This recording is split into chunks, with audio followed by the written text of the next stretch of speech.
तस्मै कृष्णाय नमः। संसारमहीरुहद्रबीजाय सच्चिदानन्दरूपाय विश्वोत्पत्त्यादिहेतवे तापत्रयविनाशाय श्रीकृष्णाय वयं नुमः।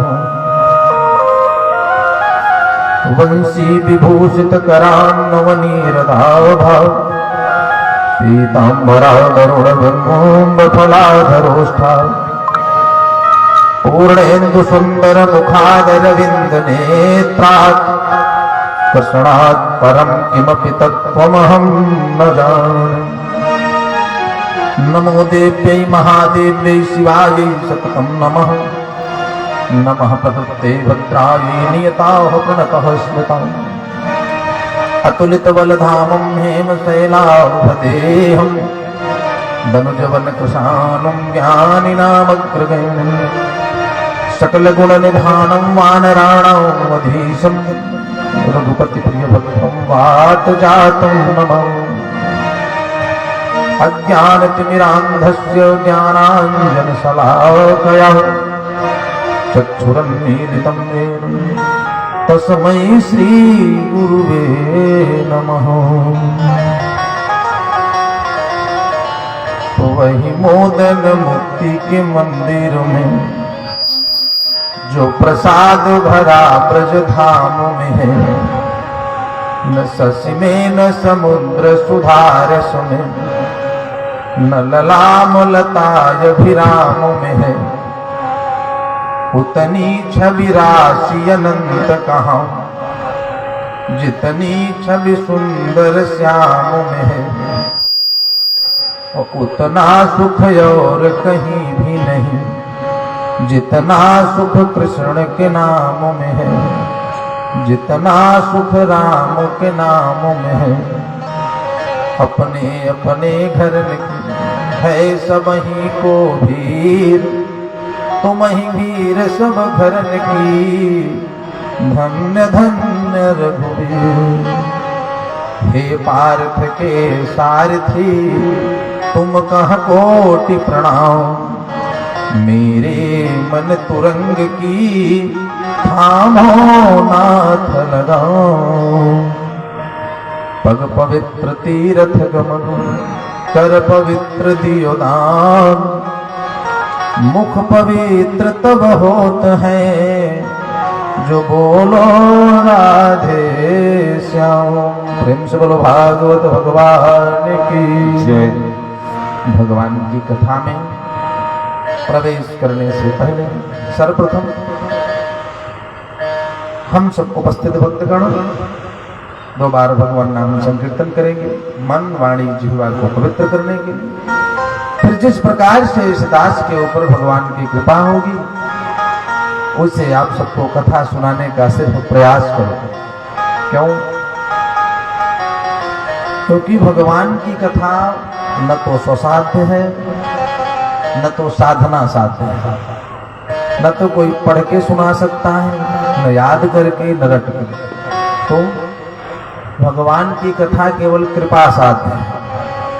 जिस प्रकार से भगवान की कृपा होगी, हृदय में विराजमान होकर के कथा को कहेंगे भगवान, वैसे हम कथा सुनाने का सिर्फ प्रयास करें। तो मनवाणी जिह्वा को पवित्र करने के लिए सभी भक्तगण 2 बार भगवान नाम संकीर्तन करेंगे, फिर भगवान की कथा।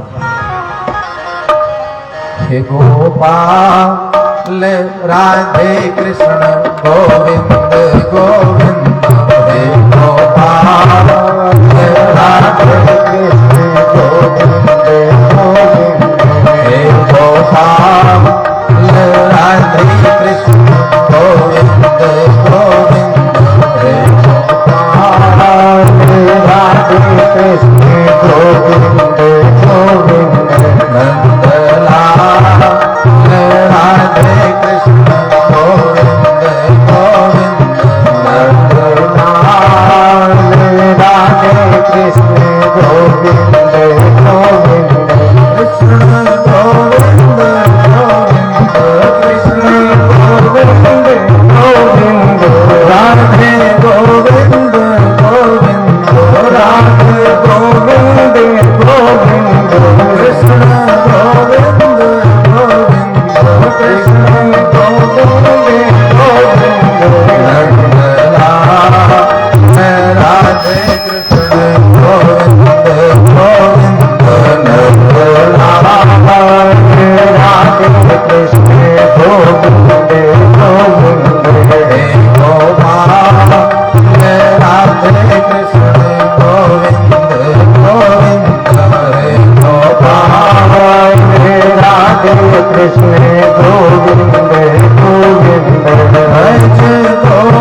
अनंतानंत ब्रह्मांड नायक योगेश्वर परमेश्वर वृंदावनेश्वर नंद नंदन यशोदानंदन श्री बालकृष्ण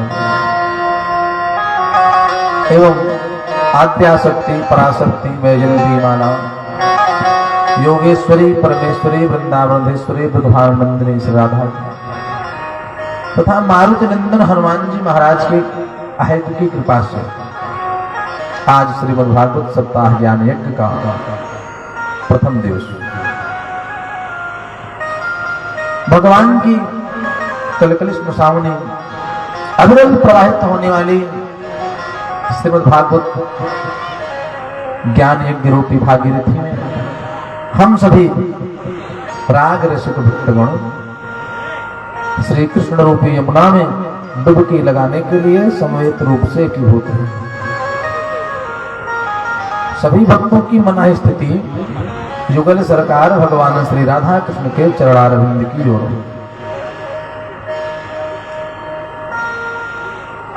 भागवत है क्या, भागवत कथा है क्या, श्रवण क्यों की जाती है, किस किस ने भगवान की कथा को श्रवण किया और उन्हें किस प्रकार से लाभ प्राप्त हुआ, कलिकाल में इस कथा का क्या महत्व है, इन सब बातों का विशुद्ध वैषम्य जिसमें किया जाए वो है भागवत महात्म्य। आज की कथा में हम भागवत महात्म्य की चर्चा करेंगे। कथा क्या है और किस प्रकार से भगवान की कृपा होती है तो यह कथा श्रवण करने का सुंदर अवसर प्राप्त होता है। जब तक भगवान की कृपा नहीं होती तब तक भगवान की कथा कराने का, आयोजन कराने का या कथा श्रवण करने का सुंदर अवसर प्राप्त नहीं हो पाता। कब अवसर प्राप्त होता है? भाग्योदयेन बहुजन्म समर्जितेन सत्संगमं च लभते पुरुषो यदा वै अज्ञान हेतु कृतमोह मदान्धकार नासं विधाय हितपो दयते विवेकः। भाग्योदयेन बहुजन्म समर्जितेन, अनेक जन्मों का पूर्ण पुंज, भगवान की कृपा, पितरों का आशीर्वाद, अनन्य कृपा जब परमात्मा की होती है और भाग्योदयन, भाग्य का उदय होता है। भाग्य का उदय कब होता है? बहुजन्म समर्जितेन, अनेक जन्मों का पूर्ण पुंज जब इकट्ठा हो जाता है तब भाग्योदय होता है। और जब भाग्य का उदय होता है तो सत्संगमं च लभते पुरुषो यदा वै, तब जाकर के कहीं सत्संग की, भगवान की कथा श्रवण करने का या भगवान की कथा का आयोजन कराने का सुंदर अवसर प्राप्त होता है। जब ऐसी कृपा भगवान की होती है तो अज्ञान हेतु कृत मोह मदान्धकार, अज्ञान मद अहंकार नष्ट हो जाते हैं। ना संहिता हितपोदयते विवेक, और विवेक का उदय होता है। भगवान की कृपा जब अनेक जन्मों की कृपा, अनेक जन्मों का पूर्ण पुंज एकत्र हो जाता है, इसलिए भगवान की कृपा से जब कथा श्रवण करने का अवसर प्राप्त हो तो भगवान नाम संकीर्तन करके कथा श्रवण करनी चाहिए। क्यों? संकीर्तन करने से क्या होता है? अगर हम भगवान का नाम उच्चारण न करें, कथा सुन ले, वैसे क्यों संकीर्तन करेंगे? नहीं, संकीर्तन करने का लाभ है। क्या लाभ है? श्रीमद् भागवत महापुराण 12वां स्कंद 12वें अध्याय 47वां श्लोक, संकीर्त्यमानो भगवान अनंतः श्रुतानुभावो व्यसनम हि पुंसाम् प्रविश्य चित्तम विधुनोत्यशेषम यथा तमूर्को भ्रमिवातिवातः यथा तमूर्को भ्रमिवातिवातः। संकीर्तमानो भगवान अनंतः, जैसे संसार अनंत है, भगवान की कथा अनंत है, तो भगवान के द्वारा बनाया गया संसार और भगवान की कथा जैसे अनंत है, वैसे परमात्मा भी अनंत है। संकीर्तमानो भगवान अनंतः, वो अनंत रूपी परमात्मा हर जगह व्याप्त है। और जब हम संकीर्तन करते हैं, भगवान के नाम का उच्चारण करते हैं अथवा भगवान का नाम सुनते हैं, संकीर्तमानो भगवान अनंतः और श्रुतानुभावो व्यसनम पुंसाम्, भगवान का नाम लेते हैं अथवा श्रवण करते हैं तो क्या होता है, भगवान का एक नाम है रस, भगवान का एक नाम है रस, रसो वैसा। तो जब भगवान का हम कीर्तन करते हैं अथवा उनके नाम का उच्चारण करते हैं तो वह रस रूपी परमात्मा हमारी रसना माने जिह्वा के माध्यम से प्रविश्य चित्तम विधुनोत्यशेषम, हमारे चित्त में हृदय में प्रवेश कर जाता है। प्रविश्य चित्तम विधुनोत्यशेषम, जब भगवान का प्रवेश शरीर में हृदय में मन में होता है तो यथा तमोर्को भ्रमिवातिवातः, जैसे भगवान सूर्य के उदय होने पर संसार का अंधेरा मिट जाता है, यथा तमोर्को भ्रमिवातिवातः, ठीक उसी प्रकार से भगवान के नाम का उच्चारण करने से, सुनने से भगवान हृदय में प्रवेश हो जाते हैं, अर्थात प्रकट हो जाते हैं। और प्रविश्य चित्तम, चित्त में प्रकाश स्वरूप परमात्मा प्रकट हो जाते हैं। तो संकीर्तन करने से लाभ होता है। दूसरा लाभ क्या है, चेतो दर्पण मार्जनम भव महा दावाग्नि निर्वापणम श्रेयः कैरव चंद्रिका वितरणम विद्यावधू जीवनम। चेतो दर्पण मार्जनम भव महा, भगवान के नाम का संकीर्तन जो है मार्जनम भव महा, हमारे हृदय रूपी शीशे का मार्जन कर देता है। चेतो दर्पण मार्जनम भव महा दावाग्नि निर्वापणम, भगवान के नाम का कीर्तन करने से जो हृदय रूपी शीशा है वो स्वच्छ हो जाता है। इसलिए भगवान की कथा श्रवण करने से पहले परमात्मा का ध्यान एवं भगवान का संकीर्तन कर लेना चाहिए। भागवत क्या है, तेनेयं वाङ्मयी मूर्ति प्रत्यक्षा वर्तते हरे सेवनात् श्रवणात् पाठात् दर्शनात् पापनाशु। तेनेयं वाङ्मयी मूर्ति प्रत्यक्षा वर्तते हरे, भगवान श्री राधा कृष्ण का विग्रह ही श्रीमद् भागवत महापुराण है। तेनेयं वाङ्मयी मूर्ति प्रत्यक्षा वर्तते हरे, भगवान का विग्रह ही भगवान श्री राधा कृष्ण का विग्रह श्रीमद् भागवत महापुराण है। और सेवनात् श्रवणात् पाठात्, श्रवण करने से, पाठ करने से, दर्शन करने से, श्रेवनात् श्रवणात् पाठात् दर्शनात् पाप नाशुनी, समस्त पापों का नाश हो जाता है। श्रीमद् भागवत महापुराण, इस श्रीमद् भागवत महापुराण के एक एक शब्द में, एक एक मात्रा में, एक एक हलंत में, एक एक विसर्ग में भगवान का शब्दावतार हुआ है। श्रीमद् भागवत पुराण का अर्थ भगवान श्री कृष्ण, और कृष्ण कौन है, बोले भगवान कृष्ण ही परब्रह्म परमात्मा है, परिपूर्ण परमात्मा। अच्छा, तो भगवान कृष्ण ही परब्रह्म परमात्मा है, तो अन्य भगवान के जो अवतार हैं, श्रीमद् भागवत महापुराण के अनुसार भगवान के 24 अवतारों का वर्णन आता है। आगे की कथा में आप श्रवण करेंगे। 4 युगों को मिला करके श्रीमद् भागवत महापुराण के अनुसार भगवान के 24 अवतारों का वर्णन है, और उसमें 2 अवतार पूर्ण ब्रह्म के हैं, भगवान राम और भगवान कृष्ण। बाकी सब अंशा बता रहे, दो पूर्ण ब्रह्म बता रहे, भगवान राम का और भगवान कृष्ण। तो श्रीमद् भागवत महापुराण का अर्थ भगवान श्री। अब कहेंगे कैसे? श्री माने श्री कृष्ण होता है, तो श्री माने श्री कृष्ण, श्री माने तो लक्ष्मी होता है, शब्दानाम अनेक अर्थ। व्याकरण शास्त्र के अनुसार श्री का अर्थ है, श्री है ऐश्वर्य धातु, ऐश्वर्यस्य समग्रस्य खड्नाम भक्त इतीर्णः इति श्री। श्री क्या है? जिसमें 6 ऐश्वर्य समाहित हो। 6 ऐश्वर्य क्या है? तेज, प्रभाव, बल, पौरुष, बुद्धि, योग। इन 6 ऐश्वर्यों से जो परिपूर्ण है वो श्री है, और जो 6 ऐश्वर्यों से परिपूर्ण है वो परब्रह्म परमात्मा श्री कृष्ण है। आगे शब्द है मद। तो दकार का जब तकार हो जाता है तो श्रीमतेन मदः चूड़ीकृतः इति श्रीमदः। श्रीमद माने श्री कृष्ण। क्यों? वो परब्रह्म परमात्मा हृदय के, हमारे मन के अहंकार को चूर करके श्रीमतेन मदः चूड़ीकृतः इति श्रीमदः। श्रीमत माने श्री कृष्ण। आगे शब्द है भा। भासते सर्ववेदेषु, सभी वेदों में, सभी पुराणों में भाषित माने जो कहा गया है वो है श्री कृष्ण।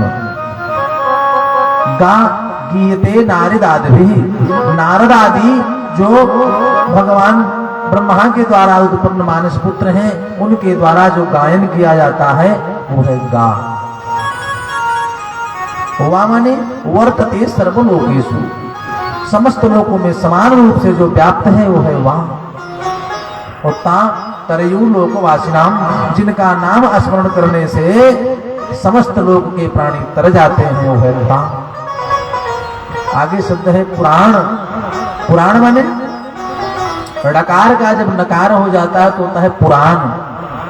तो पुराण माने जो सबसे पुराना है, अर्थात उससे पुराना संसार में कोई है ही नहीं। तो भगवान कहते हैं ब्रह्मा जी से, ब्रह्मा जी जब मैं था तब सृष्टि नहीं थी, और जब सृष्टि है तब मैं हूँ। सृष्टि जब विराम होगी, सृष्टि का प्रलय होगा, तब मैं ही रहूंगा। अर्थात सबसे पुराना कौन है? भगवान श्री कृष्ण, परब्रह्म परमात्मा। तो श्रीमद् भागवत महापुराण माने भगवान श्री कृष्ण। महात्मा की कथा में महात्मा का सर्वप्रथम श्लोक है, सच्चिदानंद रूपाय विश्वोत्पत्त्यादि हेतवे तापत्रय विनाशाय श्री कृष्णाय वयं नुमः। सच्चिदानंद, सच्चित आनंद का जो स्वरूप है वो है सच्चिदानंद। सत्य क्या है? जो किसी भी स्थिति में न मिटने वाला हो वही सत्य है। स्थिति, उत्पत्ति, संहार, वर्तमान, भूत, भविष्य में कभी भी न मिटने वाला जो हो, जो अनादिकाल से लेकर के अब तक एवं आने वाले समस्त समय में जो समान रूप से सत्य स्वरूप व्याप्त है वही सत्य है। सत्य प्रथम सत्य परम त्रिसत्यम, सत्यस्य योनिं निहितं च सत्य, सत्यस्य सत्यो मृत सत्य नेत्रौ, सत्यात्मकं त्वां शरणं प्रपन्नाः। वो सत्य जो है वही धर्म है, वही ब्रह्म है, जो सत्य स्वरूप परमात्मा है। और कैसा है? बोले चित स्वरूप है। चित माने होता है प्रकाश। परमात्मा सत स्वरूप है, परमात्मा चित स्वरूप है, माने प्रकाश स्वरूप है। तीसरा शब्द आनंद, भगवान आनंद स्वरूप है। आनंद क्या है? आनंदो ही ब्रह्म जाने। आनंद साक्षात परब्रह्म परमात्मा है। आनंद का दूसरा नाम भगवान परमात्मा का स्वरूप है। तो भगवान सत स्वरूप है, चित स्वरूप है और आनंद स्वरूप है। इसी का नाम है सच्चिदानंद। सत चित आनंद स्वरूप जो है वह सच्चिदानंद है। आगे है शब्द रूपाय, सच्चिदानंद रूपाय। अच्छा, कुछ विद्वान कहते हैं महाराज भगवान तो निर्गुण है, निराकार है, न उसका आकार है, न देखा जा सकता है। और भागवत महात्मा का प्रथम श्लोक कह रहा है सच्चिदानंद रूपाय। विचार करें, सच्चिदानंद रूपाय, भगवान सच्चिदानंद स्वरूप हैं, सतस्वरूप, चित स्वरूप, आनंद स्वरूप और रूपवान है। और बात सत्य है, अगर भगवान का कोई रूप न होता तो ईश्वर अंश जीवय विनाशी चेतनय मल सहज सुख राशि। जब परमात्मा का कोई स्वरूप ही न होता तो हम कहां से आते? हम भी तो भगवान के अंश हैं। इसका मतलब भगवान का कोई रूप है तो निराकार। बोले निराकार का यह मतलब नहीं है कि कोई आकार न हो। क्यों? यदि निराकार का मतलब कोई आकार न माना जाए तो भागवत का श्लोक कह रहा है रूपाय, भगवान सच्चिदानंद रूपवान स्वरूपवान है। तो बोले निराकार का मतलब है निर्यातः आकारः जस्य सा निराकारः, जिसके द्वारा सारे आकार निर्यातित हो, उत्पन्न हो, वो है निराकार। अथवा निरूपमः आकारः जस्य सा निराकारः, जिसके आकार की तुलना किसी से की ही न जा सके, उसके जैसा कोई दूसरा संसार में हो ना, वो है निराकार। जिससे सारे आकार निर्यातित हो अथवा जिसके आकार की तुलना किसी से न की जा सके, वो निराकार है। तो भगवान सत स्वरूप, चित स्वरूप, आनंद स्वरूप, रूपवान है, सच्चिदानंद रूपाय। और कारण क्या है? बोले विश्वोत्पत्त्यादि हेतवे, विश्व की उत्पत्ति, स्थिति और संहार जो तीनों के कारण है, सृष्टि को बनाना, पालन करना और नष्ट कर देना, तीनों के जो कारण हैं, सच्चिदानंद रूपाय विश्वोत्पत्त्यादि हेतवे। और क्या कार्य है? बोले तापत्रय विनाशाय, तीनों तापों का नष्ट करने वाले, नाश करने वाले, आदि दैहिक, दैविक और भौतिक, तीनों ताप को समूल नष्ट करने वाले तापत्रय विनाशाय। ऐसे परब्रह्म सच्चिदानंद स्वरूप भगवान श्री कृष्ण को श्री कृष्णाय वयम नुमः, वयम माने हम सब मिल करके प्रणाम करते हैं। बोलो सच्चिदानंद भगवान की जय हो। दूसरा श्लोक भगवान के जो स्वरूप एवं भगवान के साक्षात विग्रह अवतार सुखदेव जी हैं, उनको प्रणाम किया गया है। यम प्रव्रजन्तमनुपेतमपेत कृत्यम द्वैपायनो विरह कारयाजुहाव पुत्रेति तन्मयतया करवोऽभिनेदुः सर्वभूत हृदयं मुनिमानतोऽस्मि। जो सर्वभूत हृदय सुखदेव स्वामी, जिनके द्वारा हम सभी जीवों को यह भागवत की कथा अमृत के रूप में प्रवाहित हो रही है, प्राप्त हो रही है, ऐसे परम श्रेष्ठ वक्ता सुखदेव जी को हम सब प्रणाम करते हैं। कथा कहां हो रही है महात्मा की? नैमिषारण्य क्षेत्र में। श्रोता कौन है? 88,000 ऋषि, शौनक आदि 88,000 ऋषि। और वक्ता कौन है? सूत जी। सूत जी कथा को श्रवण करा रहे हैं, शौनक आदि 88,000 ऋषि बैठ करके कथा सुन रहे हैं। कहाँ का प्रसंग है? नैमिषारण्य क्षेत्र का, जो आज सीतापुर जिले में है। आज वर्तमान समय में सीतापुर जिले में जो नैमिषारण्य क्षेत्र है, प्रसंग वहां का है महात्मा का। 88,000 ऋषि बैठ करके कथा श्रवण कर रहे हैं। और सूत जी, जिनकी अवस्था मात्र 12 वर्ष की है, ऐसे परम विद्वान संत सूत जी कथा सुन रहे हैं। नैमिषे सूतमासीन अभिवाद्य महामतिम तथामृत रसास्वाद कुशलः शौनको ब्रवीत्। नैमिषे सूतमासीन अभिवाद्य महामतिम, नैमिषारण्य क्षेत्र में सूत जी कथा सुना रहे हैं और शौनक आदि से अभिवादन करके सूत जी को प्रणाम करके बैठ करके कथा सुना रहे हैं।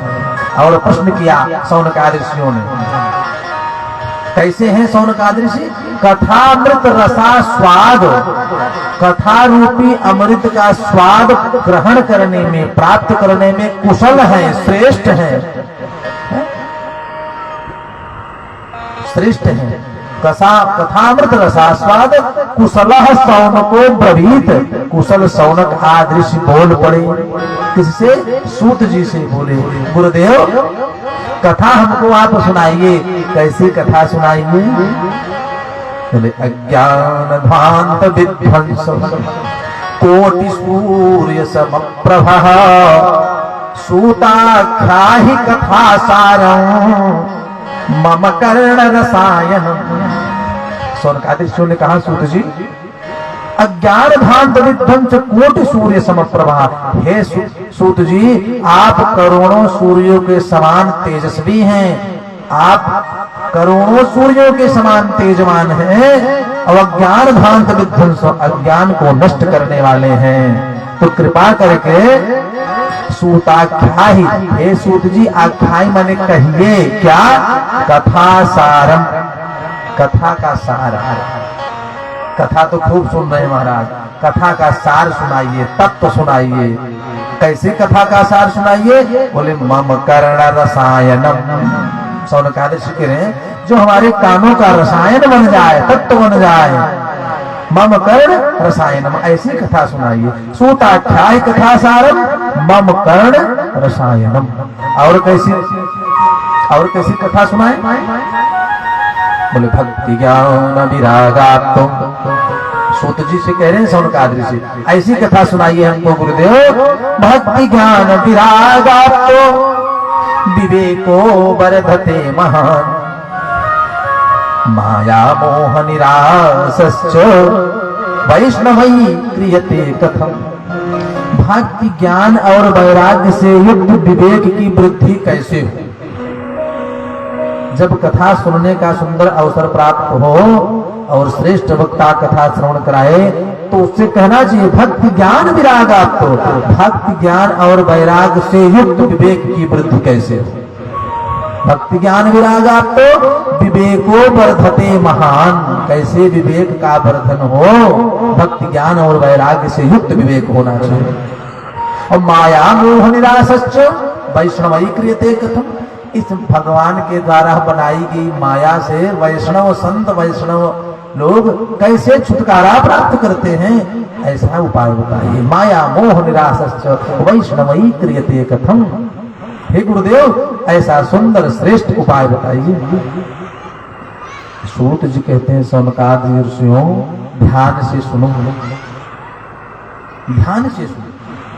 क्यों? भगवान की कथा बिल्कुल ध्यान से सुन करके हृदय में रखनी चाहिए।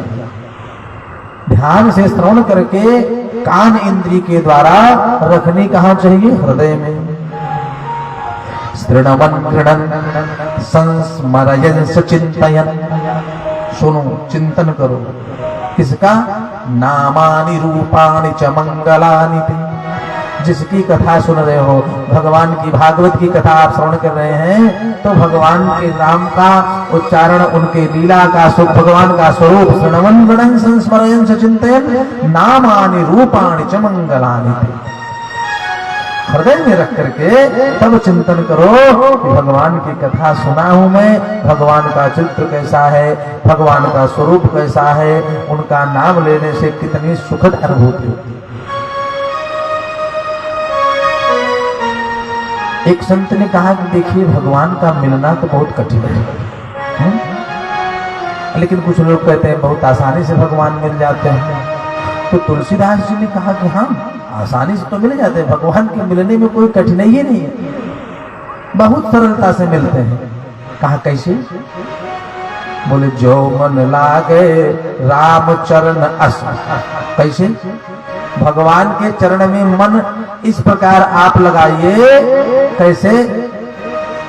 बोले सुतदारायरु पुत्र कलत्र में मगन रहत बिन जतन किए जस, जो मन लागे राम चरण यस। पुत्र में जिस प्रकार से लगा रहता है, पत्नी में जैसे लगा रहता है, परिवार में लगा रहता है, दुख आ जाए तो उसको हटाने में, दुख से छुटकारा पाने में जैसे लगा रहता है, ऐसे मन लगा है मगन रहत बिनु जतन क्रिय जैसे दुख में, पुत्र में, परिवार में, धन कमाने में मन बिना जतन किए लगा रहता है। तुलसीदास जी कहते हैं ऐसे लग जाए तो भगवान का मिलना बहुत सरल है, कठिन तनिक है भी नहीं। इसीलिए कथा सुने तो सावधानतया सुनो, सावधान हो करके कथा श्रवण करनी चाहिए। कथा सुनते समय दोष भी होते हैं, कौन कौन से? कथा श्रवण करने आप बैठिए बिल्कुल स्वस्थ चित्त हो करके, फिर भी 6 दोष आ जाते हैं। कौन कौन? खड दोष पुरुषेणे, हातव्याम भूमि मिक्षता, निद्रा तंद्रा भय क्रोध, आलस्यां दीर्घ सूत्रता। जब हाई आ जाएगी, निद्रा आ जाएगी, क्रोध आएगा, ये तो आएगा, तो इनसे बच करके, इनसे सावधान होकर के कथा सुननी है। निद्रा आ जाएगी, मन बार बार घर की ओर, हम ताला बंद करके आए हैं कि नहीं आएंगे, ऐसा होगा, इसको आप बचा नहीं सकते हैं। इन सबसे बच करके कथा सुननी है। सूत जी कहते हैं सौनकादि ऋषियों सावधानतया सुनो, सावधान हो करके सुनो। जो कलिकाल चल रहा है, जो युग चल रहा है, सूत जी कहते हैं सौनकादि ऋषियों काल व्याल मुख ग्रास त्रास निर्णास हेतवे श्रीमद् भागवतम शास्त्रम कलौ कीरेण भासितम। ये जो कलिकाल है, कलिकाल रूपी जो अजगर है, हम सब जीव उस अजगर के मुख में एक एक ग्रास बन करके प्रवेश कर रहे हैं। काल के वशीभूत सबको होना है, कोई काल से छूट नहीं सकता। मृत्युर्जन्मवताम वीरम देहेन सहजायते, जन्म के साथ मृत्यु पैदा होती निश्चित है। तो काल के वशीभूत तो सब संसार है। इसलिए सूत जी कहते हैं सौनकादि ऋषियों जीवन का कल्याण करना है कलिकाल में, तो एक सुंदर उपाय है क्या?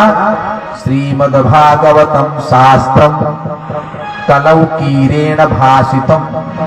भागवत पुराण की कथा, भागवत शास्त्र कलिकाल में सर्वश्रेष्ठ साधन है परमात्मा की प्राप्ति का। और बताया सूत जी ने, ध्यान से सुनो। एतस्मात् परम किंचित, एतस्मात् परम किंचिन मनः शुद्धैन विद्यते, जन्मांतरे भवेत पुण्यम तदा भागवतम लभे। एतस्मात् परम किंचिन मनः शुद्धैन विद्यते। भागवत की कथा से सुंदर श्रेष्ठ साधन मन शुद्ध करने का और कोई दूसरा है ही नहीं, भागवत में लिखा है। सूत जी कहते हैं सौनकादि ऋषियों एतस्मात् परम किंचिन मनः शुद्धैन विद्यते। भागवत की कथा से बढ़िया मन शुद्ध करने का, परमात्मा में मन को लगाने का दूसरा कोई श्रेष्ठ साधन है ही नहीं। शरणागति प्राप्त करना। और कब मिलता है भागवत रूपी अमृत? भगवान की कथा सुनने का अवसर, भगवान की कृपा प्राप्त करने का अवसर। जन्मांतरे भवेत पूर्णम तदा भागवतम लभे। जब पितर प्रसन्न हो जाते हैं, पितृलोक से आशीर्वाद प्रदान करते हैं, कई जन्मों का पुण्य एकत्र होता है, अहेतुकी कृपा परमात्मा की होती है, तो सबके मन में बैठ करके सुंदर संयोग भगवान बना देते हैं। और नहीं तो सब आयोजन करिए रहो और परिवार में लोग नहीं इस वर्ष नहीं अगले वर्ष हो जाएगा ऐसा। परंतु जन्मांतरे भवेत पूर्णम, कई जन्मों का जब पुण्य इकट्ठा हो जाता है और भगवान की कृपा हो जाती है, तो चाहे धन हो और चाहे न हो, परमात्मा कहते हैं कथा हमारी आप सुनो, हम लक्ष्मी के साथ आएंगे और आपकी कथा में बैठ करके कथा को भी सुनेंगे और सुंदर ढंग से सारे कार्य को संपादित करवाएंगे। सूत जी कहते हैं सौनकादि ऋषियों जन्मांतरे भवेत पूर्णम तदा भागवतम लभेत। कई जन्मों का पूर्ण पुण्य एकत्र होता है, तब भगवान की कथा सुनने का अवसर प्राप्त होता है। और कथा सुनने का अवसर प्राप्त हो तो कितने लाभ हैं कथा सुनने। सूत जी कहते हैं सौनकादि ऋषियों भागवत की कथा सुनने का लाभ क्या है? ये मानवा पाप कृतस्तु सर्वदा सदा दुराचार रता विमार्गगा। क्रोधाग्निदग्धा कुटिलाश्च कामिनः सप्ताह यज्ञेन कलौ पुनन्ति ते। ये मानवा पाप कृतस्तु सर्वदा, मनुष्य शरीर से जाने में अनजाने में सोते जागते चलते फिरते उड़ते बैठते पाप होते रहते, सदा दुराचारता विमार्गा, हमेशा दुराचार के मार्ग पर जो जा रहा। क्रोधाग्निदग्धा कुटिलाश्च कामिनः, क्रोधी कामी कुटिल ये जितने भी हैं, सूत जी कहते हैं हे शौनकादिर्षियों सप्ताह यज्ञेन कलौ पुनन्ति ते। इस सप्ताह यज्ञ भागवत की कथा सुनने से ये सब शुद्ध हो जाते हैं। सप्ताह यज्ञेन कलौ पुनन्ति ते, क्रोधी कुटिल कामी लोभी ये सब पवित्र हो जाते हैं। और यही नहीं पवित्र होते, और कौन कौन पवित्र होते हैं भागवत की कथा से? मूढ़ा सठाये पशु पक्षिणोवत सर्वेपि निष्पाप तमा भवन्तु। मूढ़ सठ पशु पक्षी सब एक एक शब्द एक एक श्लोक जिसके कान में पड़ जाए, सूत जी कहते हैं शौनकादिर्षियों उसको भी परम लाभ की प्राप्ति होती। अब जो पक्षी हैं पशु हैं, एक कथा का आयोजन तो कराएंगे। हम सब जब कथा श्रवण करने बैठेंगे, जो श्लोक का सृजन होगा, सूर्य कहते हैं शौनकादिर्षियों श्लोक पड़ जाए कान में, एक शब्द पड़ जाए भागवत का, तो भागवत के एक एक शब्द में भगवान का शब्दावतार हुआ है। मूढ़ा सठाये पशु पक्षिणोवत सर्वेपि निष्पाप तमा भवन्तु, सब निष्पाप हो जाते हैं। अब यही नहीं, एक और लाभ है भागवत की कथा सुनने का। क्या? संसार में हजारों प्रकार के पाप हैं, परंतु 5 महापाप हैं जिनसे छुटकारा जल्दी नहीं मिलता। पाप के तो प्रकार बहुत हैं, परंतु 5 महापाप हैं जिनसे छुटकारा नहीं मिलता जल्दी। भागवत की कथा सुनने से उससे भी छुटकारा मिल जाता है। कौन महापाप है?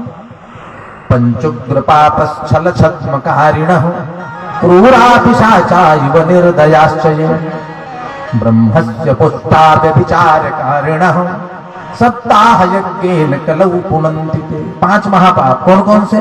ब्रह्महत्या, स्वर्ण की चोरी, मदिरापान, गुरु स्त्री गमन और विश्वासघात। इस संसार में 5 महापाप। फिर से सुनो, ब्रह्महत्या, गुरु स्त्री गमन, स्वर्ण की चोरी, मदिरापान और विश्वासघात। ये पाप नहीं भैया, महापाप है। इनसे हमेशा बचना चाहिए। और जब महापाप जीवन में मनुष्य के द्वारा होते हैं ना, तो भगवान की कथा की ओर उनके मन को प्रेरित नहीं होने देते। आप बिल्कुल तैयारी से रोज कथा सुनने चलेंगे, लेकिन बार बार मन हटता रहेगा। परंतु सप्ताह यज्ञेन कलौ पुनन्ति, भगवान की इस भागवत की कथा सुनने से ये पाप भी नष्ट हो जाते हैं। यह प्रभाव है। मूढ़ा सठाये पशु पक्षिणोवत सर्वेपि निष्पाप तमा भवन्तु। सूत जी कहते शौनकादिर्षियों इतनी सुंदर भागवत की कथा की महिमा है, इतनी आसान और इतनी फलदायी कथा है, इतना लाभ कथा से प्राप्त होता है। यही नहीं, ध्यान से सुनो और कितनी महिमा है भागवत की। बोले जब महाराज परीक्षित कथा श्रवण करने बैठे थे और सुखदेव जी कथा श्रवण करा रहे थे, तो सारे देवता अमृत का कलश लेकर के वहां पहुंच गए। हजारों संत विराजमान थे गंगा जी के किनारे। महाराज परीक्षित कथा सुन रहे थे, तो सारे देवता देवराज इंद्र सहित सब अमृत से भरा कलश लेकर के पहुंच गए महाराज परीक्षित के पास। पहुंच करके कहा कि राजन, ये जो आप भगवान की कथा सुन रहे हैं, भगवान की कथा सुन रहे हैं, भागवत की कथा सुन रहे हैं, कथा रूपी अमृत आपको प्राप्त हो रहा है, ये अमृत हमको दे दो। और जो मैं कलश में लेकर के अमृत आया हूं, इस अमृत को आप पान कर लो। ये जो अमृत का कलश है, एक कलश रूपी अमृत आप ले लो परीक्षित महाराज, और जो कथा आप सुन रहे हो इसको हमें सुनने दो, कथा रूपी अमृत हम प्राप्त कर लो।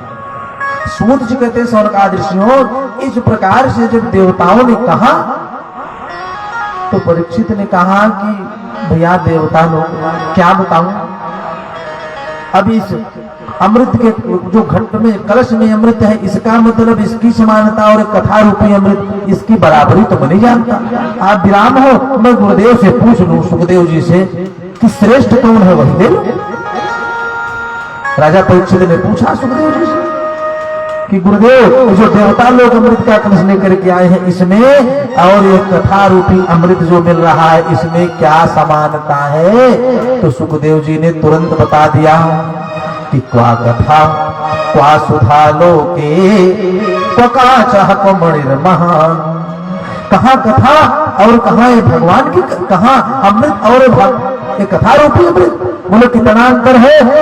सुखदेव जी ने कहा कि जो अमृत है कलश में, ये है कांच की गोली। क्वा सुधा क्वा कथा लोके क्वा चाहक मणिर्महान।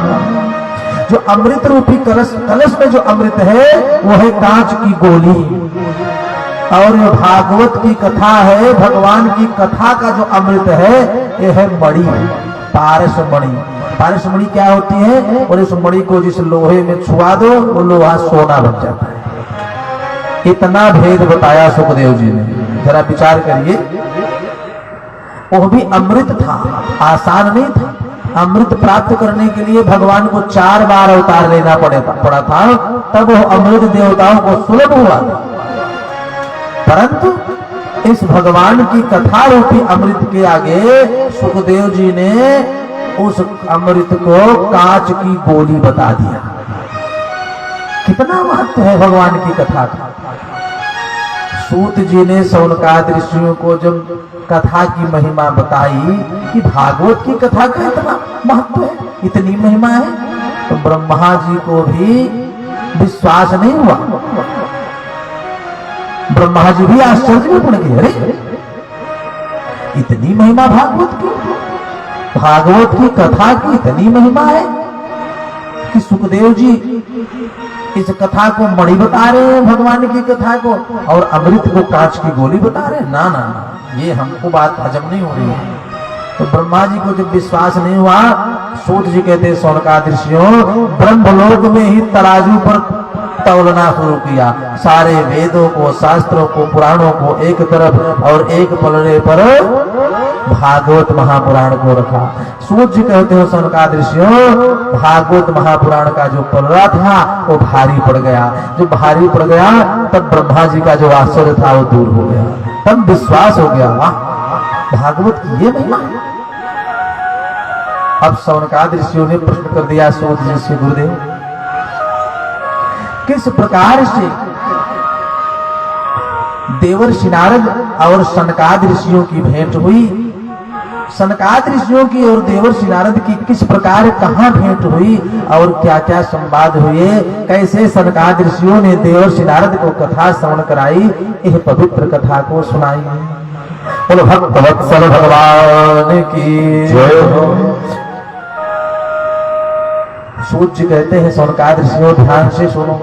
एकदा तु विशालायां चत्वारि ऋषयो मलाः। एक समय की बात है, विशालापुरी माने बद्री नारायण में 4 ऋषि कुमार सनक, सनंदन, सनातन और सनत कुमार, 4 ऋषि बद्री नारायण क्षेत्र में विचरण कर रहे थे, भ्रमण कर रहे थे। अच्छा, कार्य ही क्या है?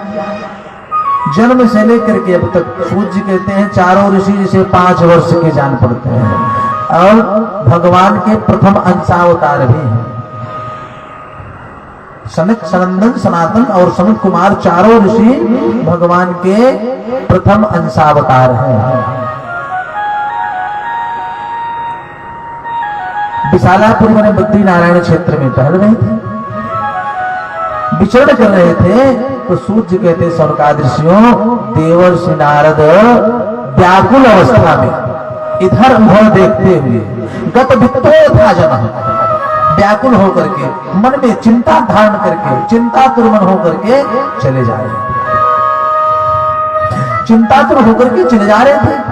और सनकादि ऋषियों ने देवर्षि नारद को देखा, देखा कि मन में व्याकुल है, चिंता है, मन में प्रसन्नता नहीं है, चेहरे से दिखाई पड़ा। तो सनकादिक ऋषि ने आवाज लगाई, देवर्षि नारद जी को आवाज लगाई, अरे महाराज कहाँ आप चले जा रहे हैं? और ऐसा स्वरूप गतवित्तो यथा जना, ऐसे व्याकुल दिखाई दे रहे हैं जैसे आपका कोई धन खो गया हो, बहुत सा धन जैसे आपका खो गया हो, इतनी चिंता लेकर के आप कहाँ टहल रहे हैं? नारद जी ने देखा सनकादिक ऋषियों को, दौड़ करके साष्टांग प्रणाम किए, चरणों में लेट करके कहा, महाराज क्या बताऊं, चिंता तो बहुत है, परंतु आपका दर्शन हो गया, मन में कुछ संतोष हुआ। नारद जी कह रहे हैं कि मन में थोड़ा सा हमको संतोष है, थोड़ी सी प्रसन्नता तो हुई। सनकादिक ऋषि ने कहा, क्यों आप चिंतातुर हैं, क्या तकलीफ है आपको? अरे आप तो परम वैष्णव संत हैं, हर क्षण भगवान का नाम उच्चारण करते रहते हैं, आपको क्या चिंता हो गई? संत हृदय नवनीत समान, संत का हृदय तो नवनीत मने मक्खन के समान होता है, कितना कोमल हृदय, उनके मन में तो कोई विकार होता ही नहीं, आपको क्या चिंता हो गई? नारद जी ने कहा, महाराज क्या बताऊं, बड़ी चिंता है, कुछ तो बताओ। नारद जी ने कहा कि हमारे मन में विचार हुआ कि चल करके ये भगवान के द्वारा जो संसार बनाया गया है ना, इसका दर्शन करते हैं, निरीक्षण करते हैं, यहाँ किस प्रकार से लोग सुख भोग रहे हैं, कैसे लोग प्रसन्न हैं, इस प्रसन्नता को लेकर के मैं भगवान के द्वारा बनाए गए संसार में मृत लोक में भ्रमण करने की इच्छा से आया। तो सनकादिक ऋषि ने कहा, भ्रमण करने आए तो फिर दुखी क्यों हो गए? नारद जी ने कहा, महाराज क्या बताऊं, देखा हम तो ये देखने आए कि जीव कितने प्रसन्न हैं, कैसे सुख भोग रहे हैं, कैसे भगवान का भजन कर रहे हैं, कैसे जीवन यापन कर रहे हैं, परंतु यहाँ आकर के देखा तो दुखालय है, आलय माने संग्रह, ये दुख का घर है, ये तो दुख का संग्रह केंद्र है, यहाँ देखा तो सभी दुखी, हमको शांति नहीं हुई। नारद जी ने कहा, हे ऋषियों, जब मैं आया संसार में तो हमको कोई शांति नहीं मिली, मैं बहुत परेशान हूं। तो कहा कि शांति ढूंढना था तो संतों के पास चले गए होते, सन्यासी के पास जाते, सन्यासियों के पास जाते, संतों के पास जाते तो आपका मन प्रसन्न होता, आपको सुख मिलता। नारद जी ने कहा, महाराज आप क्या सोच रहे हैं, वैसे टाल रहे हैं? अरे हम संतों के पास पहले गए, सन्यासियों के पास गए। सन्यास का मतलब क्या होता है? सत्य एव न्यासः जस्य सा सन्यासः। न्यास माने होता है धारण करना, सत्य को जो धारण कर ले वही है सन्यास, और वही है सन्यासी, और नहीं तो बाकी सब सत्यानाशी। जो सत्य को धारण करे वही सन्यास है। तो संतों के यहाँ में गया, नारद जी कह रहे हैं, सनकादिक ऋषियों, मैं सबसे पहले संतों के यहाँ गया तो क्या देखा? बोलो, जो जितने बड़े संत हैं वो पाखंडी हो गए, सारे संत पाखंड युक्त हो गए। पाखंड क्या है? पापस्य खंडः जस्य सा पाखंडः, जिन्होंने पाप में मन को लिप्त कर दिया है। संतों के पास जब मैं शांति ढूंढने गया तो क्या देखा? बोले पाखंड निरता घोरा विरक्ता सपरिग्रह। पाखंड से युक्त सभी संत हो गए हैं, और जो विरक्त हैं वो आसक्त हो गए हैं। जो संत अपने आप को विरक्त बताते हैं वो तो माया में इतने आसक्त हैं कि कहते नहीं बनता। महाराज वहां संतों के पास जाकर के जब मैंने यह दृश्य देखा तो नारद जी ने कहा, हमको बड़ी पीड़ा हुई, वहां से चला।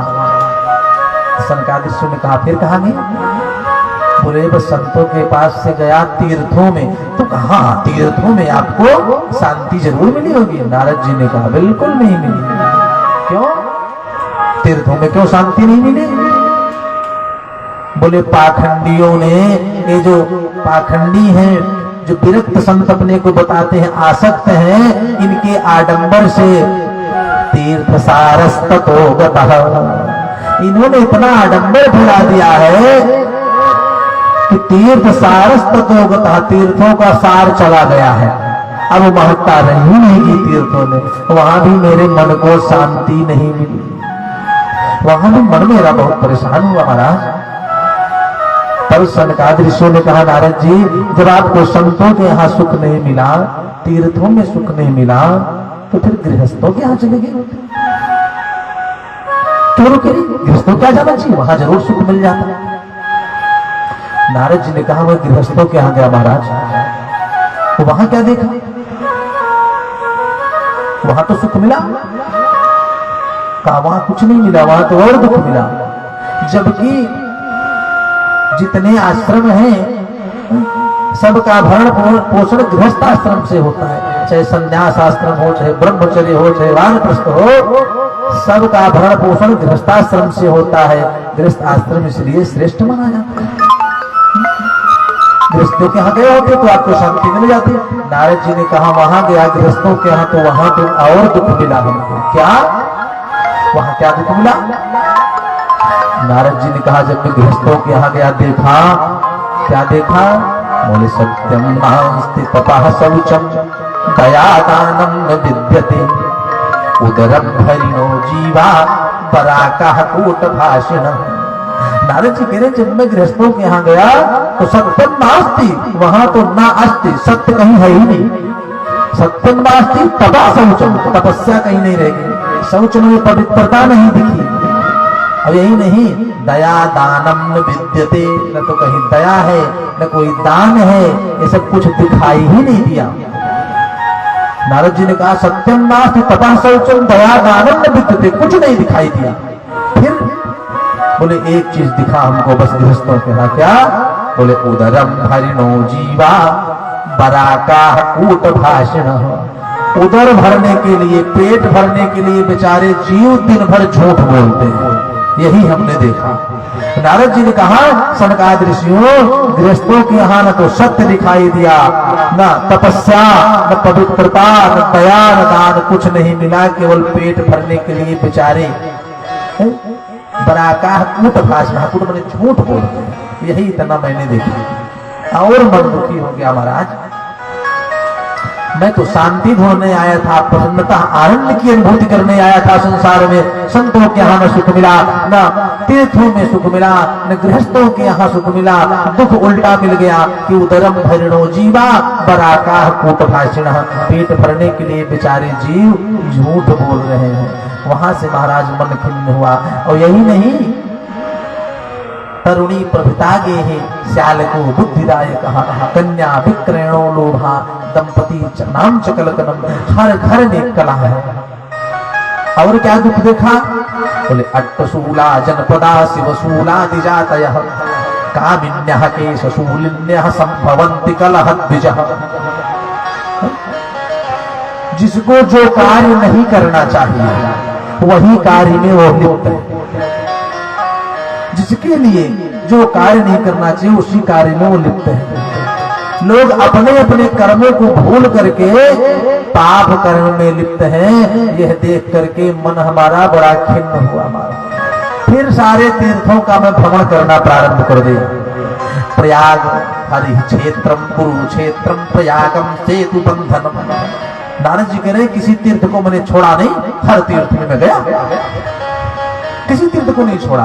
हरि क्षेत्रम कुरुक्षेत्रम प्रयागम सेतु बंधनम, सेतु बंधु रामेश्वर, तीर्थराज प्रयाग, हरि क्षेत्र, कुरुक्षेत्र, हस्तिनापुर, बड़े बड़े तीर्थ क्षेत्रों में मैं गया, परंतु हमको कहीं शांति मिली ही नहीं।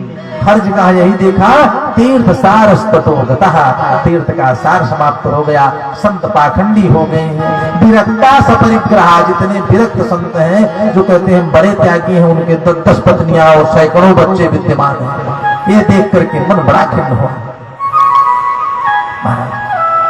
तब हाँ एक जगह थोड़ी सी शांति मिली। कहाँ? बोले वृंदावन जब मैं पहुंचा। नारद जी कह रहे सनकादिक जब मैं वृंदावन गया तीर्थों का भ्रमण करते करते, तब थोड़ी सी शांति हमको मिली। क्या शांति मिली? बोले वहां पर भक्ति नृत्यति एव च, वहां पर भक्ति आज भी प्रधान है। वृंदावन में भक्ति का जब दर्शन किया तो मन हमारा बहुत प्रसन्न हुआ, थोड़ी प्रसन्नता की अनुभूति हुई। परंतु मैं क्या बताऊं? नारद जी कह रहे भगवान हे संकादृशियों में क्या बताऊं, वृंदावन में गया तो भक्ति तो कुछ दिखाई पड़ी, परंतु ज्ञान वैराग्य वहां पर शून्य है। कोई ज्ञान का सम्मान नहीं करने वाला, न कोई वैराग्य का, केवल भक्ति प्रधान स्थान। तो जब कुछ सुख हुआ मैं वृंदावन में टहल रहा था, नारद जी कह रहे हैं, तो एक आश्चर्य दिखाई पड़ा। क्या? एक युवती के सामने दो वृद्ध पुरुष लेटे हुए हैं। युवती तो जवान है, दो वृद्ध पुरुष लेटे हुए हैं और कुछ महिलाएं बैठी हैं भीड़ लगा करके और उस युवती को पंखा झल रहे हैं। यह दृश्य हमने देखा। नारद जी बता रहे, यह दृश्य में जब वृंदावन में देखा तो मन में तो ये विचार हुआ, जा करके पूछो कि देवियों आप कौन हो, ये जो वृद्ध पुरुष लेते हैं ये कौन है, इनका परिचय बताओ, जाकर के पूछ लो और क्यों बैठी हो यहाँ पर। परंतु उसी क्षण मन में फिर विचार आया कि जहां पर स्त्रियों का समूह हो, किसी कुलीन विद्वान संत श्रेष्ठ पुरुष को वहां बिना किसी विशेष प्रयोजन के नहीं जाना चाहिए। शास्त्र में वर्जित है। 9वां स्कंद 19वें अध्याय 17वां श्लोक, मात्रा स्वस्रा दुहित्रा वा ना विविक्ता समो भवेत्, बलवान इंद्रिय ग्रामो विद्वान समपकर्षति। भागवत कह रहा है, ध्यान दीजिएगा। जहां पर स्त्रियों का समूह हो अथवा समूह में हो, अकेले भी स्त्री हो, किसी विद्वान पुरुष को बिना किसी विशेष प्रयोजन के एकांत स्थान पर नहीं जाना चाहिए। क्यों? मात्रा सुश्रा दुहित्रा वा ना विविक्ता समो भवेत्। मात्रा माने माता, स्वस्त्रा माने बहन और दुहित्रा माने पुत्री। जिस स्त्री के साथ माता, बहन और पुत्री का संबंध हो, उस स्त्री के साथ भी ना विविक्ता समो भवेत्। एक आसन पर, एकांत स्थान पर पुरुष को कभी नहीं बैठना चाहिए। क्यों? क्योंकि बलवान इंद्रिय ग्राम, बलवान इंद्रियों का ग्राम माने जो समूह है हमारे, ये विद्वान समपकर्षति, बड़े से बड़े विद्वान पुरुष को विचलित कर देते हैं। बलवान इंद्रिय ग्रामो विद्वान समपकर्षति, बड़े से बड़े विद्वान पुरुष को इंद्रियों का समूह विचलित कर देता है। इसलिए माता, बहन, पुत्री के समान संबंध यदि है किसी स्त्री से, तो एकांत स्थान पर अकेले कभी नहीं बैठना चाहिए। ना विविक्ता समो भवेत्, भिन्न भिन्न आसन पर बैठना चाहिए, नहीं तो इंद्रियों का समूह बड़े से बड़े विद्वान पुरुष को भी विचलित कर देता है। नारद जी ने कहा, मैं नहीं गया वहां से मैं बगल होकर के दूर रास्ते से निकलने लगा।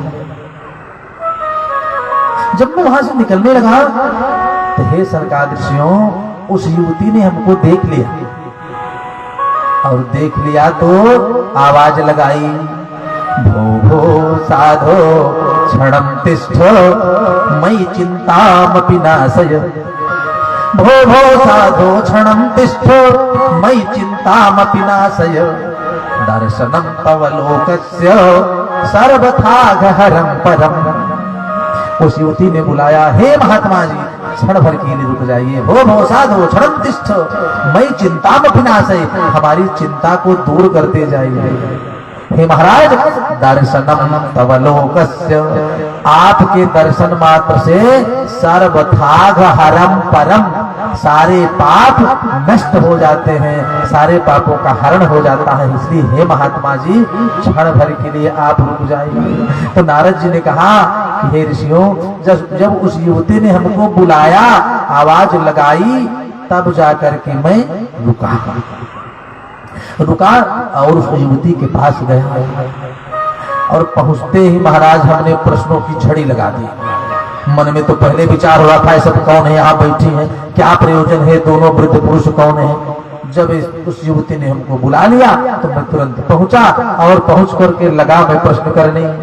पहले तो हमने पूछा, काशी तुम, हे देवी आप कौन हो, काशी तुम का विमौचे मां नारिया का पद्म लोचना। नारद जी ने कहा, मैंने प्रश्न किया उस युवती से, काशी तुम का विमौचे मां नारिया का पद्म लोचना, वद देवी सविस्तारम स्वस्य दुःखस्य कारणम। हे देवी विस्तार से अपने दुख का कारण सुनाओ, आप कौन हो, ये दोनों वृद्ध पुरुष कौन है, ये स्त्रियां कौन है, हे देवी आपको क्या तकलीफ है। वद देवी सविस्तारम, हे देवी अपने दुख का कारण सुनाओ। हमने प्रश्न कर दिया और जो भी मैंने प्रश्न किया वो युवती गदगदित कंठ में बोल पड़ी, हे महाराज, हाथ जोड़े बोल पड़ी, हे नारद जी, हे महात्मन, अहम भक्तिरिति ख्याता, अहम भक्तिरिति ख्याता, इमौ मे तनयौ मतौ, ज्ञान वैराग्य नामानौ, काल योगेन जर्जरौ। उस युवती ने कहा, महात्मा जी, अहम भक्तिरिति ख्याता, मेरा नाम भक्ति है, हमारा नाम भक्ति है। इमौ में तनयौ मतौ, ये जो दोनों वृद्ध पुरुष लेटे हुए हमारे दोनों पुत्र हैं। तो महाराज आप आश्चर्यचकित होंगे कि माता जवान और पुत्र वृद्ध हो गए, ये कैसे? तो हे महात्मन, ये कलिकाल का प्रभाव है, एक कलयुग का प्रभाव है।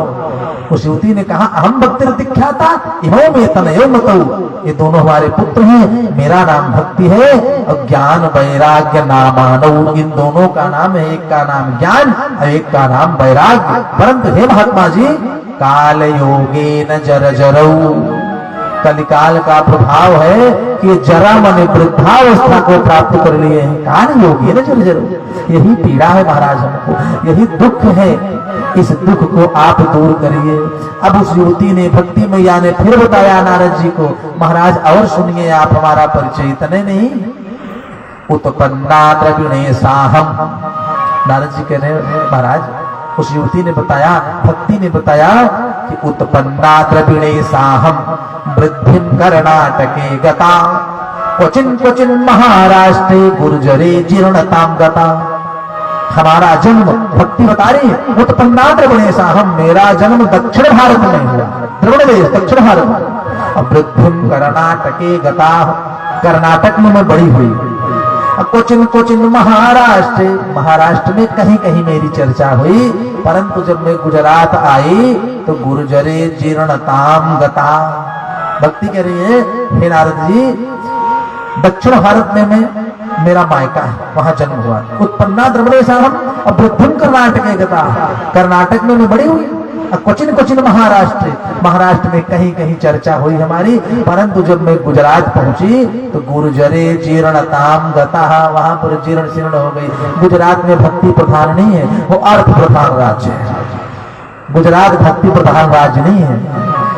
तो जब मैं गुजरात से चली और पहुंची वृंदावन, तो वृंदावनम पुनः प्राप्य नवीने वसुरूपिणी, जैसे ही मैं वृंदावन आई एकदम जवान हो गई। क्यों? क्योंकि धन्यम वृंदावनम धन्य भक्तिम नृत्यति एव च, वृंदावन धन्य है जहां आज भी भक्ति महारानी नृत्य करती रहती है। नारद जी ने कहा कि हे ऋषियों, जब उस युवती ने, भक्ति मैया ने परिचय दिया कि मैं भक्ति हूं, और जो ही वृंदावन पहुंची यहां जवान हो गई, परंतु हे महाराज, ये हमारे जो दोनों पुत्र हैं ये वृद्ध ही पड़े रहे, ये वृद्धावस्था को प्राप्त है। तो इनके दुख को देख करके मैं दुखी हूं, तो हे महाराज, इनका दुख आप दूर करिए। क्यों?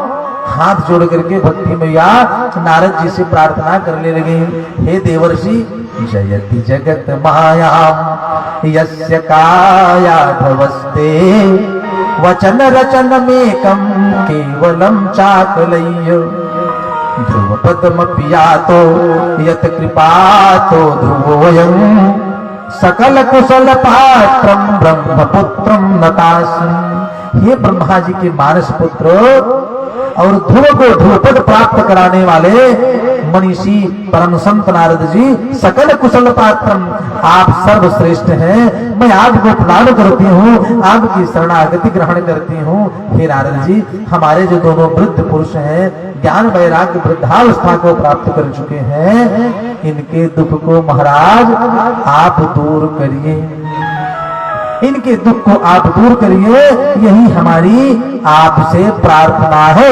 एक करके भक्ति मैया के नेत्र सजल हो गए और नारद जी देखते हुए कहा, देवी आप चिंता मत करो, आप बिल्कुल भी चिंता मत करो, आपके जो दो पुत्र हैं ज्ञान वैराग्य, इनके दुख को मैं जरूर ही दूर करूंगा, जरूर ही इनके दुख को मैं दूर कर दूंगा, आप घबराओ नहीं, निश्चित ही इनके कष्ट की निवृत्ति हो जाएगी। और सूत जी कहते हैं स्वर्गादृश्यो, उसी समय नारद जी ने वेद वेदांत घोषैश्च गीता पाठैर मुहुर्मुहुः, वेद को सुनाया, वेदांत को सुनाया, गीता सुनाई, पुराणों को सुनाया, अरे धर्म ग्रंथों को, शास्त्रों को श्रवण करा दिया। कान में जाकर के बोला, ज्ञान जागृत, वैराग्य जागृत, ज्ञान उठो, वैराग्य उठो, परंतु कोई लाभ नहीं हुआ। वेद वेदांत गीता को सुनाया तो केवल नेत्र को खोल करके ज्ञान वैराग्य ने थोड़ी सी जमाई ली बस, और फिर नेत्र बंद करके नारद जी ने कहा सनकादिक ऋषियों से कि महाराज क्या बताओ, वेद वेदांत गीता को सुनाया, कोई लाभ नहीं हुआ। तब मन में हमारे जब दुख हुआ, तब तक भक्ति में या बोल पड़ी कि महाराज क्या बताऊं, आप जैसे परम वैष्णव संत जब हमारे पुत्र को नहीं ठीक कर पाए, तब हमको लग रहा है कि हमारे बेटे का दुख दूर नहीं होगा। ज्ञान वैराग्य वृद्धावस्था को छोड़ेंगे नहीं, युवा अवस्था इनको नहीं प्राप्त होगी। और हे नारद जी, यदि आप जैसे मनीषी संत नहीं ठीक कर पाए तो हमको अब किसी पर भरोसा नहीं है। इसलिए महाराज इदम स्थानम परित्यज्य विदेशे गम्यते मया, इस स्थान को छोड़ करके मैं विदेश चली जाऊंगा। नारद जी ने कहा भक्ति में ऐसा मत करना, विदेश में मत जाना, अभी हमारे यहाँ डॉक्टरों की कमी थोड़ी है, बहुत बड़े बड़े संत पड़े हैं, बड़े मनीषी हैं, आप चिंता मत करो। आपके तो दोनों पुत्रों का दुख है, मैं आपको वचन देता हूं इनके दुख को जरूर दूर करूंगा। यह आश्वासन दिया देवर्षि नारद ने। और तब तक आकाशवाणी हुई कि सत्कर्म करो, सत्कर्म करो, यही आकाशवाणी हुई। नारद जी ने कहा सनकादिक ऋषियों से कि महाराज वही जो आकाशवाणी हुई सत्कर्म करो, तो सत्कर्म क्या है यही मैं ढूंढ रहा हूं। वेद को सुनाया, वेदांत को सुनाया, शास्त्रों को सुनाया, गीता पाठ ही मुहुर्मुहुः, गीता का पाठ तो मुहुर्मुहुः बार बार सुना दिया, परंतु कोई लाभ ही नहीं हुआ।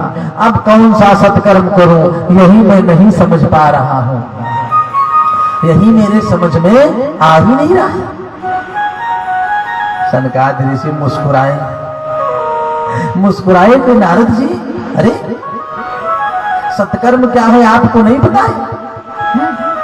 कहा बताओ। कहा श्रीमद् भागवत महापुराण की कथा ही सत्कर्म है, भागवत पुराण का वाचन करो, यही सत्कर्म श्रेष्ठ साधन है ज्ञान वैराग्य की मूर्छा को छुड़ाने का। भागवत की कथा सुनाओ। नारद जी लगे हंसने, कहा कि सुनो महाराज, अरे हमने वेद सुनाया, वेदांत सुनाया, गीता सुनाई, शास्त्रों को, उपनिषदों को सब सुना दिया, तो उसी वेद से ही तो भागवत का प्रादुर्भाव हुआ है। निगम कल्पतरुर्गलितम फलम, उसी वेद के द्वारा ही तो भागवत पुराण निकला है। तो बताइए वेद को सुनाने से कोई लाभ नहीं हुआ तो भागवत सुनाने से लाभ हो जाएगा महाराज, क्या बात करते हैं। सनकादिक ऋषि ने कहा नारद जी सुनो, जो स्वाद, जो लाभ, जो अनुभूति आम के फल को ग्रहण करने से मिलती है, क्या आम की जड़ और तना और पत्ती चबाने से मिल सकती है? नहीं मिल सकती। यद्यपि आम का फल उसी वृक्ष से निकला हुआ है, उसी वृक्ष का फल है, परंतु जो स्वाद आम के फल में है, उस रस स्वाद, आम के फल का स्वाद जो है वो वृक्ष में, पत्ती में नहीं प्राप्त हो सकता। इसलिए हे देवर्षि नारद, ठीक उसी प्रकार से जो लाभ भागवत पुराण से मिलेगा वो वेद से नहीं मिल सकता। यद्यपि वेद वेदांत उपनिषदों का सार है श्रीमद् भागवत महापुराण। निगम कल्पतरोर्गलितम फलम, निगम माने होता है वेद, वेद रूपी कल्प वृक्ष का पका हुआ गला हुआ फल ही भागवत है। निगम कल्पतरोर्गलितम फलम, वेद रूपी कल्प वृक्ष का पका हुआ फल भागवत महापुराण है देवर्षि नारद। और यही सत्कर्म है। कलिकाल में इससे बढ़िया सत्कर्म और कोई दूसरा नहीं है। तो भागवत पुराण श्रवण करो, तुमको लाभ प्राप्त हो जाएगा।